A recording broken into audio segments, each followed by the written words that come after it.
you done now?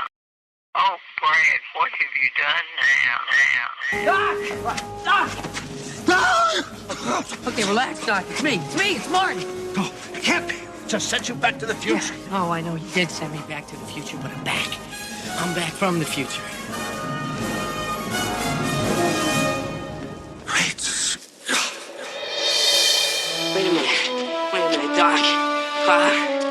Are you telling me that you built a time machine? Out of a DeLorean? The way I see it, if you're gonna build a time machine into a car, why not do it with some style? Whoa, this is heavy.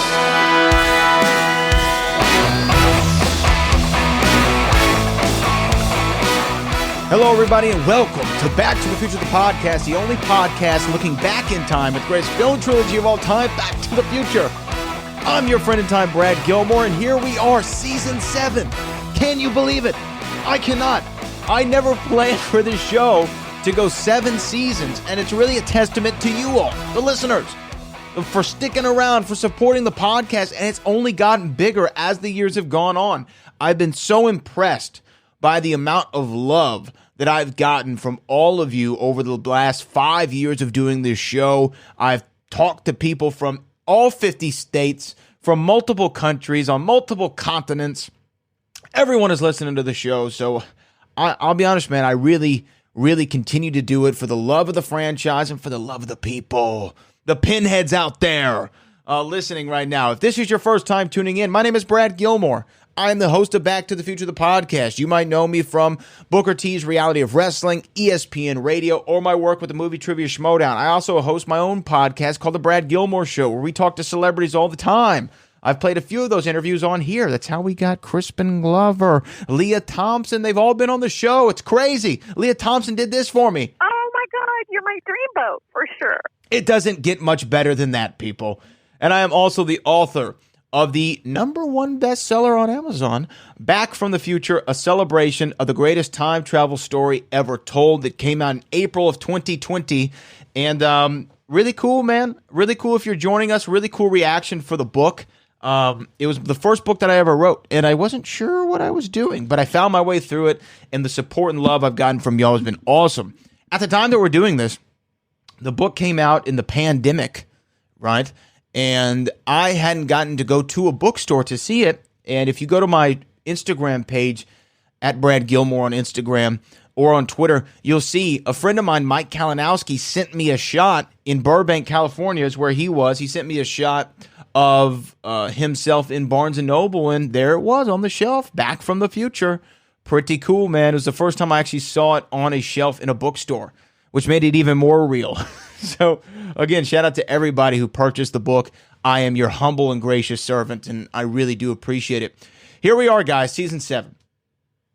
And on Season 7 of Back to the Future, the podcast, we're going to be doing a lot of cool things, some things differently than others. I have been able to meet several really cool people who have some sort of notoriety in their given fields, whether that be radio, television, acting, film, authors of their own. And I've been able to reach out to them and talk to them about Back to the Future. So you're going to hear me talk to several celebrity guests throughout this season, and we talk about our love and passion that we share for the greatest film series ever created. And also, I'm going to be doing a deep dive on things that, perhaps that we haven't discussed before, we haven't talked about. That includes some of the filming locations from Back to the Future. I don't want to spoil anything too much, but I definitely have a really cool lineup of guests this time around, and we're going to also be doing some more of those watch-alongs. Y'all gave me a lot of love for that Back to the Future watch-along that I did by myself. I don't want to do another one by myself. I'm going to be inviting some people from the world of Back to the Future to talk about it, and we're going to do a lot of fun stuff, man. I'm really excited for this season of the podcast. But right now, it is October 21st, 2020. We are living in the 5-year anniversary since Future Day, and it's a day that I will never forget. It's a day that I wrote an entire chapter in my book about. And Future Day, to me, was that realization of how really big Back to the Future is and continues to be. But on that day, every channel, every post on social, everything was regarding Back to the Future, and I expect the same to be today. That's why I'm dropping the podcast on today, to continue the celebration of, man. And I just got in that Back to the Future 35th anniversary 4K box set. Every 5 years, I do it again. I just buy a new copy of Back to the Future.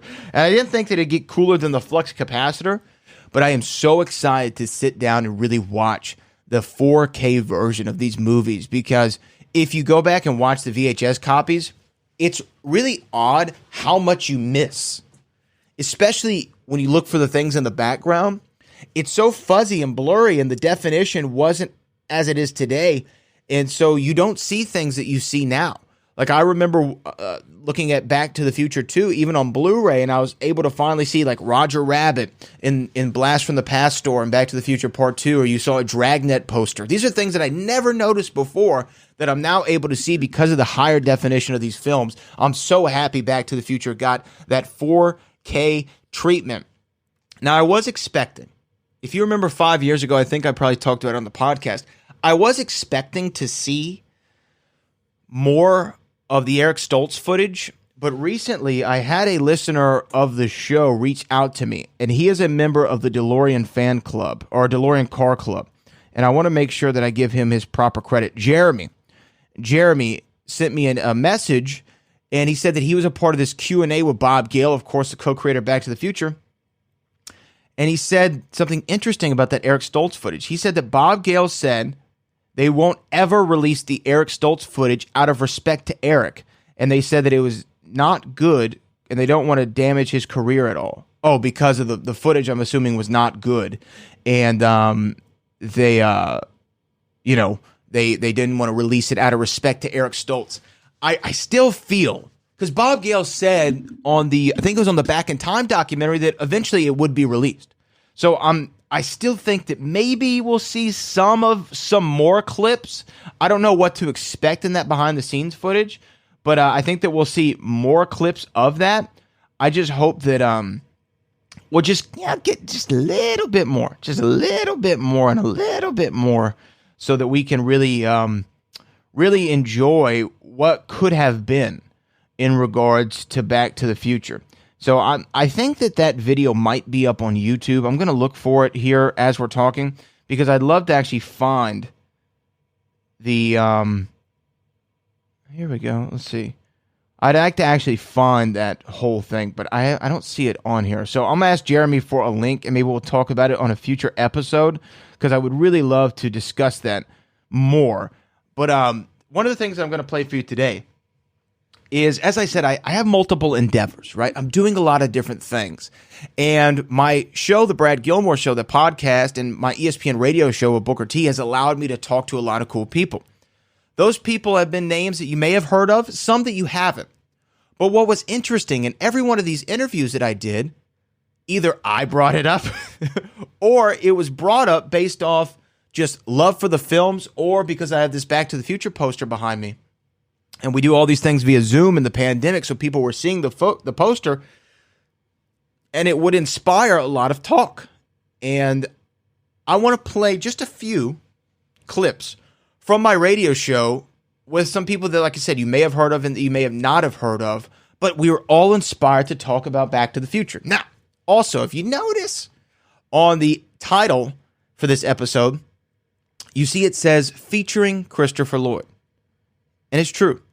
I got to talk to the doc for a brief period of time a couple months back, and I did record our conversation, and I'm going to play a piece of it, just a piece of it. And, I might sprinkle some stuff throughout the rest of season 7, but I'm definitely going to play a piece of my conversation with Christopher Lloyd, where I ask him about Doc Brown. And it's just a quick clip, about a minute and a half, 2 minutes maybe. But I'm going to play that for you also on the podcast. But this is what I wanted to play first. One of my favorite shows of all time is Psych. It came on the USA Network, starring Dule Hill and James Roday Rodriguez. And I've always loved the show because it was very referential of 80s pop culture, pro wrestling, 90s pop culture even. And it's a show about two guys, Sean and Gus, who live in Santa Barbara, California. And Sean plays a fake psychic detective. And in the middle of this, I asked them about Back to the Future being intertwined with the show Psych, because for their 100th episode, they did a show with Christopher Lloyd, but it was about Clue, the movie Clue, which Christopher Lloyd was also in 1985, where he played both a professor and a doctor in that year. And I asked them, why didn't they ever tackle time travel and if there was an idea for it? So here is James Roday and Dule Hill. Also, you might know Dule Hill from The West Wing, from Suits, Holes, Ballers. He's been in everything. He's one of the great actors, really, television actors of our time. And they answer the question about Psych, Back to the Future, and time travel. I just want to play this for you right now. But one thing I've always loved about Psych is, I was just telling you before we started, I just wrote my first book about Back to the Future. I'm a big 80s movie fan in general. Always a lot of references to the 80s throughout the years of the show. You even did I think your 100th episode was the Clue, the movie. You actually had Doc Brown himself, Christopher Lloyd, in that episode, which was really fun. Was there ever anything, James, that y'all didn't get to cover? Because I know that time travel seems like it would have been up y'all's alley at some point. I'm sure, like with Psych, you could have figured that one out. But was there ever any like 80s movie you wanted to do a take on for the show? If Steve was here, he would tell you that time travel was the one that got away from us, because we had a setup and it was on the whiteboard for years. Like, we had Gus waking up in like the 1700s in the proper clothing, and we got all the way through the cold open, and then we could never figure out like who was doing this to him and why would Sean be in on it. But we tried. Like, we really did try. And we had a bunch of versions of that teaser. He would also tell you that the space camp got away from us, because we had that on board for years too. Sean and Gus and Zero Gravity felt like it probably should have happened. But for me, it's less a story and more of a human being. And I think Dule knows where I'm going with this. But we came one Emilio short. One Emilio of having the entire cast of the Breakfast Club on the series, and it remains a hole that has not been filled. Emilio. There's Psych 3. Come on, Emilio. I mean, I don't know why he's fighting it so hard. It would take so much less energy to just give into it. You know? Just say yes. Yes, Emilio. It's easy. And there's always a third Psych movie, right? Like, we're going to be doing that, right? We're all on board for Psych 3. I would suspect so, if enough people find Bakak and watch this one. So I hope that you were going to support Psych the movie too. And that was just fun to talk to those two guys about Back to the Future. Of course, I had to bring up my book, a little plug, never hurt anybody, but it was really cool to talk to them. Now, as I continued down this journey of talking to different people, I also spoke to Michael Smith and Michael Hawley, who host a show on the same network, Peacock, called Brother from Another. It's a sports show. But before we rolled tape on our interview, or before the interview officially started, we had a general conversation about Back to the Future, because it was I believe it was Michael Smith's favorite film, one of his favorite films of all time. So we were talking about it, and I just thought, hey, this is a good place on the podcast to throw this little clip. Here's Michael Smith and Michael Hawley and I talking Back to the Future, never before heard. All right, thank you. What's going on, guys? My second greatest trilogy of all time, Back to the Future. Well, it's the greatest trilogy of all time, but I appreciate you recognizing. You know what I mean? I appreciate Christopher Nolan's Batman is the best trilogy of all time. Well, see, the third film for me fell off. You know what I mean? I didn't like Rises. Back to the Future. I'm not one of them, but a lot of people say that about Back to the Future. That's true. But I will. It's hard to pull off a good trilogy, man. You know, usually you get 2 out of 3, and you take that loss somewhere. Yeah, typically. But I will say I'm a little biased, so I actually wrote a book about Back to the Future. So yeah. So I'm a little biased. You know what I mean? Amazon now and I'll send you one, man. I'll send you one. No, I'll send you one. Back to the Future, bro. I broke my front 2 teeth as a kid riding a skateboard like Marty McFly, I hit a crack and went flying and messed up my front 2 teeth. But like, man, I had the same skateboard, like the shark at the bottom of it. I used to wear a life jacket. Dork thinks he's gonna drown. I was like, that was me. I grew up with Marty, man. That's Look, awesome. Michael, tell me this though: isn't Biff one of the greatest movie villains of all time? Bro, I still believe that it actually should be make like a tree and get out of here. Like, I think that's what we should be saying. Like, personally, like Biff Tannen, man, like that just, and the way, like the generational aspect, old Biff, Western Biff, Mad Dog Biff, like, I can go on and on about. They recently brought the cast back together. This guy that does like an online show. I'm sorry, I can't. Yeah, Josh Gad. Yeah, it was called Reunited Apart. I thought that was fantastic just to see them all together and reminiscing. Like that was my childhood. Michael J. Fox was my idol growing up, but that was my childhood. Right? I think he was everyone's idol. I was at the Deontay Wilder Fury fight earlier this year in Vegas, and Michael J. Fox walked in the building, right? And he walks by Tyson, everybody, all the stars. Everybody's eyes was on Michael J. Fox. The man's a legend. Left on Michael J. Fox movie, Secret of My Success. That's my a good one. You know what? Even though it's not great, I like Doc Hollywood. Doc Hollywood was good. I like it. You know what I mean? There's one where he plays a hotel manager that I like too. I can't remember that one. You know what I'm talking about? I do, and I think I just saw a clip for it recently. For some reason, I don't know why. I actually am familiar with what you're talking about, but I don't remember the name. Michael, sorry about this, man. This is I was gonna say before you even get to it, this is the show. Really, right? Seriously, I'm not even joking. This is it right here. Really fun to talk to those guys. You saw Michael Smith and Michael Hawley all in on Back to the Future, talking about Biff Tannen. And, you know, I don't want to take credit for it because I can't. But I did dedicate an entire book, or entire chapter in my book, an entire book to Back to the Future, but an entire chapter in my book to not only the deleted scene from Back to the Future 2 with Old Man Biff, but really Thomas F. Wilson, now known as Tom Wilson's performance in the films, and why I thought that he just didn't get really enough credit. And I'll tell you what, it was interesting to hear them talk about him. And also I talked to Tanner Beard. Now, Tanner Beard won a show called Holy Moly, but he's also an actor and also runs a film festival called Mammoth Film Festival. And when we were talking about it for the 30th anniversary, which was this year, Back to the Future 3, they screened that at the film festival, at Tanner's Film Festival, the Mammoth Film Festival. And I'm assuming this is right before the entire planet shut down. And they had like the Back to the Future car out there, obviously the DeLorean. And we got into the conversation too about Tom Wilson. So here's a clip from my interview with Tanner Beard, the winner of Holy Moly, the founder of Mammoth Film Festival, actor who's been in stuff with Robert Rodriguez and all kinds of great stuff. So here is that conversation with Tanner Beard. Frustrating, but I got to comment on your poster back there. Yes. At Mammoth Film Festival 2020 this year, we did the 30th year anniversary of Back to the Future 3. Yeah. 30th year anniversary, and we had the car out there, and it was a blast. We had like a night screening outside in like this big patio area, like right in the middle of town. People came out. It was back when people could stand next to each other. It was lovely times. But it was really great. But I saw that and I had to mention. Yeah, so this is actually a poster for a book that I wrote called Back from the Future, and it's about the making of the films of Back to the Future 1, 2, and 3. I'm a huge fan, and I can only imagine how great that. Because here's the thing. Maybe you can back me up on this. Being from Texas, a lot of people did not like Back to the Future 3 when it first came out. It took some time. I loved it. As a kid, I was kind of like, well, it wasn't the first one. Now I love it. Right. What it was, I think it was the Doc Brown love story. I think it just maybe people kind of felt. But dude, how good is F. Thomas Wilson in the third one?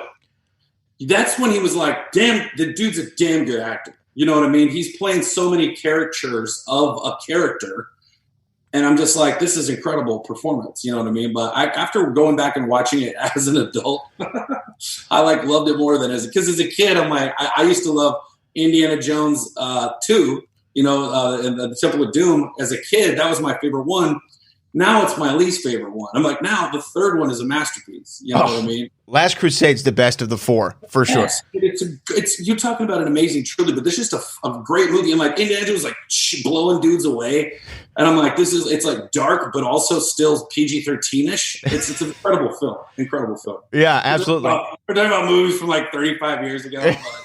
Hey man, like I said, I wrote a whole book about it, so I can talk movies. It's my business, man. So yeah, again, just another person who brings up Back to the Future in the middle of an interview or before an interview. Tanner really loved it. I had to send Tanner a copy of my book because we ended up talking more about Back to the Future when we wrapped on that interview. And it's just a testament to how many people truly love that movie. And it's come up, like I said, so many times. And the one that surprised me the most, I'm a big fan of SNL lore. I'm a big fan of all the guys who've come from that show. And of course, everyone knows John Belushi. That's really where he catapulted to fame from Saturday Night Live. And then you go to his brother Jim. His brother Jim Belushi, also equally successful, had a lot of great movies in the 80s and 90s, including the K-9 films. He worked with Arnold Schwarzenegger and many other people. He had his show According to Jim, and then he had a new show that came out this year called Growing Belushi. He's actually living in Oregon as a marijuana farmer, a cannabis cultivator, if you will. So he came on the podcast, and we were talking about Growing Belushi, and I told him about, writing a book, and I was relating it to something that he was discussing. And he started going into this poem about writing a book. They resonated with me so much. And we talked a little bit about Back to the Future. So I thought, man, this would be a great place to share it, because actually this didn't make air either. It made it on the podcast feed. It didn't make air. So here's my conversation with Jim Belushi, where he's talking about not only my book, but the great strain and dedication it takes to be a writer of a book of any kind. You know what? I think that's a great lesson. I think that's a great also place to leave this. Jim Belushi, the show is called Growing Belushi, Wednesdays on Discovery, 10 p.m. Set your DVRs, however you got to see the show. I'm sure it's streaming somewhere as well. Make sure that people go out and see it. Jim, I really appreciate this conversation. What a joy you are to talk to, man. Talk with, man. Good luck with the book, man. I'd love to find a way to get you one. I would love to get you. Back to the Future was a huge movie in the 80s. I'd love to get you a copy. Of the book? Of the book, yes. You finished it. It's done. I have it around here somewhere. I have it finished. It came out. It went to #1 on Amazon. I was really happy with it. So thank you. Yeah, man. Congratulations. I'd love to send you one, though. I wrote a book. It was almost as hard as Saturday Night Live. You know what, though? The thing that got me about it is everything that I've done is talking to another person, or it's a collaborative effort. I'm working with somebody on a show. I'm working on this. I'm working on that. And then a book is an independent venture where you're sitting there in front of a keyboard trying to produce entertainment for people without being audible and without working. It was so hard. It was the hardest thing, man. There's a poem Dylan Thomas wrote about him as a writer. It's called In My Craft or Sullen Art. Exercised in the still night when only the moon rages and the lovers lie abed with all their griefs in their arms. I labor by the singing light, not for the strut and the charms and the ivory stages, but for the lovers who pay no heed or wages for my craft or sullen art. I mean, the loneliness of a writer is so difficult, man. So you have all my empathy. I know what you went through. I got to say, he was one of my, maybe if not my favorite interview that I've ever done. Jim Belushi was everything that you wanted him to be and more. And I absolutely loved talking about his show, but also hearing that poem about being a writer and how difficult it was, because I'll be honest with you, Back from the Future isn't the longest book ever written by any stretch of the imagination, but it was the most difficult thing that I had ever done. And I think that I made reference to this several times, and I may have referenced it on this podcast too, but I just remember after they announced Daniel Craig was going to do Spectre, the movie, I think they announced it in January of 2015.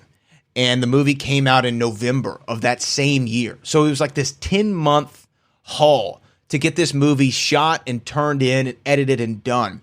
And he was doing press for the movie, and they said, do you want to play Bond again? And he said, there was like a water glass in front of him. He said, I'd rather smash that glass and slit my wrist than to ever do another James Bond movie. And then he did another James Bond movie. And that's how I felt doing this book, man. I swear it's how I felt. I finished writing the book and I said, I never want to do this again. And maybe I'm going to do it again. I'm not going to let the cat out of the bag here, but there are things in the works. So I just really appreciate that from Jim Belushi. But there's a couple other things that I want to get to, and then I'm going to play something very special for you. But I work in the world of pro wrestling, and it was just cool to see this book touch the world of pro wrestling. A friend of mine who used to work with us down at Reality Wrestling, he now is the executive in charge of WWE Monday Night Raw and Friday Night SmackDown. The right-hand man to Vince McMahon himself, Bruce Pritchard, has a podcast called Something to Wrestle with Bruce Pritchard, along with Conrad Thompson. I was listening the other day to the podcast, which I do every week. A big fan of Bruce. Obviously, I love the show. He and Conrad have a great show. And I was listening, and then this topic came up on the show, and I thought I should capture it and play it for the people right now. Do I look like I'm wearing mascara? No. Okay, well, okay, cool. I mean, do you walk around your house at 9 a.m. with mascara on as a rule with dark brown hair? You never know. I don't know what y'all are doing up there. Listen, See, are you saying? See, I think that some of our people that don't speak Southern. See, I know what you're saying. You've changed. You're basically saying Doc Brown, but to some people they're hearing dark brown. Dark brown? Yeah. No, it's Doc Brown. Everybody gets the reference. 1.21 gigawatts. Everybody knows what that is but you. Nobody knows what 1.21 gigawatts is. They know what Back to the Future, Marty. He never said that. He did in my goddamn movie. Brad Gilmore has a whole goddamn book about Back or to the Future. Wait, Brad Gilmore wrote a book about that? Yeah. I didn't know that. Yeah, see? And you're talking about 2.3. Oh, wait. This is a different Brad Gilmore. Yeah. Yeah. I thought this was Booker's Brad. It is Booker's Brad. That's Booker's Brad? That's Booker's Brad. I didn't know that. Yeah. I didn't know under that big bouffant hair, he had a Back to the Future got brain. some motherfucking hair. Dude, he's got some TV hair. Dude, I swear to God, he must spend like 8 hours on that shit. How does Brad Gilmore not work for WWE? Because he works down there. It feels like he's been on like a 32-year tryout. Y'all should bring him up. Call him up. I'll call him right now if you want me to. He's a good dude. I feel like the way that we end this is by playing this short clip. Now, I had the conversation, like I said, to chat, or the opportunity to have a conversation, a short chat with Christopher Lloyd, and I jumped all over it. And I don't know if I was supposed to record it, but I did. I did anyway. I recorded with my own equipment. It was recorded, but I recorded it with my own equipment because I wanted to save it.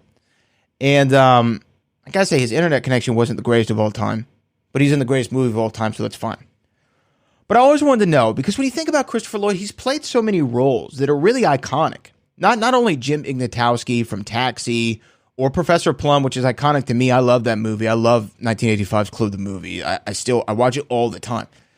And he's played Uncle Fester. He's played the Page Master. I mean, he's been in so many things. But as soon as you say his name, you think of one movie and one movie only, Back to the Future, and you think of Doc Brown.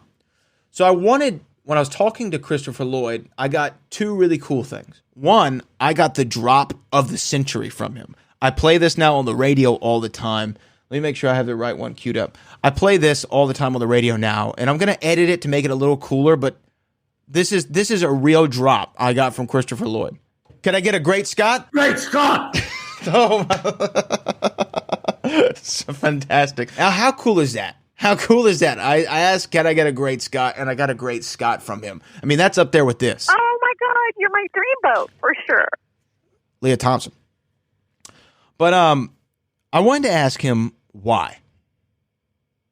Why, after 35 years, which is longer than I've been alive, but why for 35 years has this character, known as Dr. Emmett L. Brown, resonated with so many people, and why, out of all the characters that he has played over the years, this is the one that continues to be brought up and that he continues to reprise in a myriad of different ways, including this 4-part Discovery Channel documentary, which I'm trying to get more information on. I'm going to try to have someone on the podcast to discuss it. But there's a 4-part documentary series coming out about Back to the Future, and I saw Christopher Lloyd reprising the role yet again to shoot some scenes for this documentary. So I wanted to know. I always wanted to ask him, why? Why out of every character he's ever played is Doc Brown the one that resonates with the most people? It's not only because the movie is the most popular. It's something about that portrayal. It's something about that character that makes us latch on to him. When I was a child, Christopher Lloyd was my favorite actor. He still is my favorite actor. But he was my favorite actor for this portrayal of Doc Brown.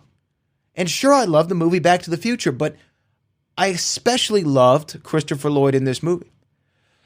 So I had the opportunity to ask him. Now remember, internet connection, not the greatest. He phased out a little bit. I tried to clean it up as much as I could. But this is Christopher Lloyd making his debut on Back to the Future, the podcast. And we're in conversations to have a longer conversation. I'm reaching out to people that I'm supposed to be reaching out to, and hopefully I can arrange it. But here it is. Something I never thought would happen. Myself talking to Christopher Lloyd, Doc Brown, on Back to the Future, the podcast. What do you think, though? I always wanted to ask, I mean, you've played Jim Ignatowski, Professor Plum, the Page Master, Uncle Fester, but why do you think Doc Brown connected with so many people for so long? Well, the advantage of it, everybody's thinks about time travel. You think, gee, I wish I could. So this movie kind of answers that wish. And Doc Brown, it makes it all possible. And he's like a child. A child that's discovery. He's got that element of it. And that's, so he is a kid. Yeah. Absolutely. God, it's just awesome that we had this interaction and I was able to talk to you. It's truly an honor. And I would love to get you one of these books. We'll work that out. Just awesome. Just awesome, man. To talk to the man himself, Christopher Lloyd. And here we are, 35 years since that movie. And here we are on Future Day, 2020. Now, I know that 2020 hasn't turned out the way that many of us thought that it might. I was excited. I remember December 2019 being really excited that 2020 was here and all the things that it could hold. But it didn't turn out the way that we did, the way that we wanted it to. It turned out the way that it did, but not the way that we wanted it to. And I listened to Christopher Lloyd there talk about how Doc Brown was the facilitator of this ability to travel through time. And he had this innocence of a child. You heard him say he is a kid. And the one thing that we learned from Doc Brown more than anything is the future hasn't been written yet. Your future, my future, no one's future has been written yet. It really is whatever you make it. And I know, again, this hasn't been the year that we wanted it to be. But we're rounding third here, guys. We're almost to 2021. And on this Future Day, October 21st, 2020, I'm optimistic. I'm optimistic about all the things that are going to happen in the world of Back to the Future over the next few months. I'm excited about Michael J. Fox's book coming out next month. I'm excited that my birthday's on the way, Christmas, and then New Year's. And 2021 is really going to be whatever we make it. I don't know if we're going to be through with this pandemic. I don't know who's going to be the leader of the free world. I don't know how the tensions in this country are going to feel. But I know that it starts with us as individuals. And if we want a bigger, better, and brighter future, it's dependent on all of us to be kind, love one another, and make this future a good one. I hope you enjoy season 7 of Back to the Future, the podcast. I want to thank all my special guests for this kickoff edition of the show. Christopher Lloyd, Jim Belushi, James Rode Rodriguez, Tanner Beard, Michael Smith, Michael Hawley, Dule Hill. A star-studded entry for episode 1 of season 7. I want to give a big shout out to David B. for helping me construct our new theme. Hope you liked it. I think it's really cool. We'll be back next week with a new episode of Back to the Future, the podcast, and one I think that you're going to like. It's going to be awesome. It's going to be a hell of a ride into 2021. So let's make it a good one. This is Back to the Future, the podcast. I'm your friend in time, Brad Gilmore, and I will see you in the future.